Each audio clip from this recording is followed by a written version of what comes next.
미국의 오미크론 확산세가 누그러지면서 하루 평균 신규 확진자가 60만 명대로 내려왔습니다. 다음 달 11일부터 영국을 방문하는 백신 접종 완료자는 입국 시 코로나19 검사나 자가격리를 하지 않아도 됩니다. 오늘 아침 세계는 조수영 기자 나와 있습니다. 안녕하십니까? 네, 어서 오세요. 안녕하세요. 네, 미국의 신규 확진자가 연일 점진적으로 조금씩 내려가고 있군요. 네, 그렇습니다. 오늘도 뉴욕타임스 집계를 보니까요. 현지 시간 23일 기준 미국의 7일간 하루 평균 신규 확진자는 69만 400여 명으로 집계됐습니다. 2주 전보다 2% 증가하는 데 그쳤고요. 지난 14일 80만 6,800명으로 정점을 찍은 뒤 열흘 만에 10만 명 이상 줄어든 겁니다. 확진자 추이를 뒤따라가는 후행 지표인 입원 환자도 줄고 있습니다. 7일간의 하루 평균 입원 환자는 20일 기준 15만 9,400명에서 23일에는 2,000명이 더 감소했습니다. 다만 신규 사망자는 2주 전보다 39% 증가한 2,000명대여서 아직 안심하기에는 이르지만 오미크론 유행이 한 고비를 넘기면서 어느 정도 통제 가능한 수준으로 향해 가고 있다는 분석입니다. 이런 가운데 미국 연방정부가 대중에 무료로 제공하는 고품질 N95 마스크 배포가 시작돼서 1차분이 중서부 일부 식품점에 도착했다는 소식이 들어왔습니다. 네. 영국도 지금 오미크론이 좀 잦아들면서 여러 가지 방역 규제들이 완화되고 있다고 하는데 여행과 관련된 규제도 많이 풀렸다고요? 네, 맞습니다. 보리스 존슨 영국 총리가 지난 밤 사이에 새로 발표한 내용인데요. 다음 달이죠. 2월 11일부터는 백신을 2회 맞았으면 영국에 입국할 때 코로나19 검사를 하지 않아도 됩니다. 이에 앞서 백신 접종자에 대한 자가격리나 입국 전 코로나19 검사는 이미 면제된 상태였습니다. 또 앞으로는 백신 미접종자도 영국 입국 후 10일간 자가격리가 없어집니다.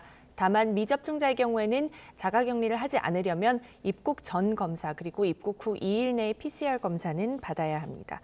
이와 함께 영국 정부는 부스터샷을 맞춰야 백신 접종을 완료한 것으로 기준을 바꾸는 방안도 계속 검토 중이어서 조만간 관련 지침이 바뀔지도 주목됩니다. 네, 보리스 존슨 총리는 이미 이 봉쇄 기간의 방역 수칙을 어긴 모임 논란으로 궁지에 물린 상황이었는데 네. 봉쇄 중 파티가 또 하나 확인이 됐다고요? 네, 맞습니다. 파티라고 해야 할지 좀 표현이 조금 그렇기는 한데 어쨌든 영국 ITV가 보도한 내용인데요. 2020년 6월 19일 오후 2시에 총리실에서 존슨 총리의 일종의 생일 파티가 열렸다면서 직원 30명이 참석해 축하 노래를 불러줬다고 보도했습니다. 당시 영국에서는 실내 모임이 금지된 상태였습니다. ITV는 존슨 총리의 당시 약혼자인 캐리 존슨이 파티를 이끌었다는 의혹을 제기했는데요. 존슨 총리가 학교 방문을 일정을 마치고 돌아오는 시간에 맞춰서 깜짝 파티 형식으로 열었다는 겁니다. 그러니까 존슨 총리 본인은 몰랐고 들어왔는데 직원들이 모여 있었고 생일 축하 노래를 불러줬다 이런 건데요. 참가자들은 그래도 30분간은 머문 것으로 알려졌고 각자 가져온 음식을 현장에서 먹었고요. 이에 대해 총리실은 2020년 봉쇄 중에 직원들이 모여서 존슨 총리 생일 파티에 참여했다 이렇게 인정을 했습니다. 그러면서 직원들이 생일 축하를 위해 잠시 모였으며 존슨 총리는 10분 미만 머물렀다고 해명했습니다. 또 알려진 바대로 만약 존슨 총리도 몰랐던 깜짝 파티였을 수는 있지만 앞서 이미 파티 게이트로 정치적 위기에 몰린 상황이라 존슨 총리에게는 악재가 하나 더 추가가 된 셈입니다. 예. 자, 이번에는 우크라이나 사태 속보 알아보겠습니다. 지금 미국이 러시아의 군사력에 대응해서 이 우크라이나 주변에 지금 군사력을 보강하고 있다면서요? 네, 맞습니다. 아직 배치된 단계는 아니지만 하루가 지날수록 이렇게 미국이 좀 더 강경 움직임에 나서고 준비하고 있는 모습이 보입니다.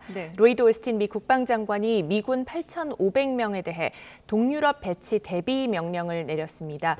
유사시 북대서양 조약기구 나토 신속대응군 지원을 위한 건데요. 존 커비 국방부 대변인은 명령을 받은 병력에는 전투여단과 병참부대, 또 의료, 방공지원, 첩보, 감시, 정찰부대 등이 포함됐다고 밝혔습니다. 그러면서 배치 준비 기간이 절반으로 줄어드는 것이라며 유럽에 이미 주둔 중인 미군을 이동하게 될 가능성도 배제하지 않았습니다. 커비 대변인은 다만 아직 배치 명령이 내려진 것은 아니고 미군 병력이 우크라이나에 직접 배치되지는 않을 것이라고 설명했습니다. 따라서 배치가 되더라도 우크라이나 주변에 배치될 것으로 보이고요. 이런 가운데 나토 동맹국들도 동유럽의 군사력 강화에 힘을 보태겠다고 나섰습니다. 덴마크는 구축함과 F-16 전투기를, 또 스페인은 군함을 각각 지원할 것으로 보이고 프랑스도 병력 파견 의사를 밝혔습니다. 서방의 이런 움직임에 러시아는 긴장 고조 행위라고 반발하고 있어서 앞으로 외교적 돌파구를 찾는 게 점점 더 어려워지고 있습니다. 네, 끝으로 스포츠계 소식 하나 알아보죠. 세계적인 축구 황제 펠레 건강 이상설이 나오고 있다고요? 네, 그렇습니다. 펠레, 지금 브라질 현지 매체들에 따르면 펠레가 최근에 지난 19일에 상파울루 시내 병원에 입원했다가 하루 만에 퇴원했는데요. 펠레의 건강이 더 악화한 게 아니냐는 소문이 나돌기 시작했습니다.